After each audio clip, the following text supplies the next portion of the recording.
Pakeiskit man vašką, nes jisai sugedo.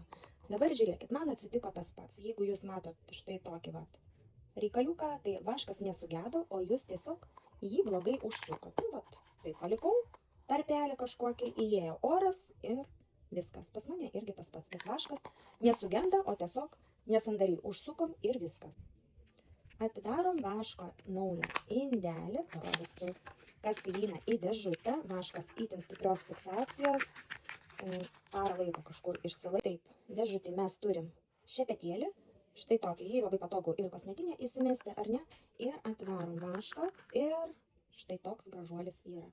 Nepalieka apnašų ir svarbu, va, jeigu jūs taip paliksit kažkaip neužsukę, jis ir pradės džiūti, joks čia yra, reikia šiek tiek pataikyti strėlę, joks čia yra nesugenda ar išdžiūna, tikrai to nebūna. Dar vaškas nepalieka apnašų. Apnašas palieka tik tada, kai jūs padengiat pudrą ir jūs dengiat pudrą ant akių, visur ant antakio padengiat, ar ne? Va, ir pudrą ant plauko, nu šiuo atveju aš dabar ant rankytės tiesiog parodysiu.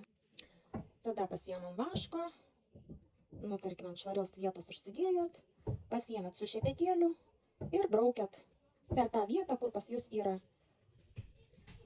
antakis su pudra ir jūs braukiat. Tai dabar pažiūrėkit, koks palieka šepetėlis. O dar geriau, kai man pasako, iš pradžių, kol naujas vaškas buvo viskas gerai, o paskui vat, vis paimu su tuo šepetėliu vaško ir vis jis tepa, terliuoja, tai pažiūrėkit. Ir tada aš klausiu klientės, ar jūs išplovėt šepetėlį?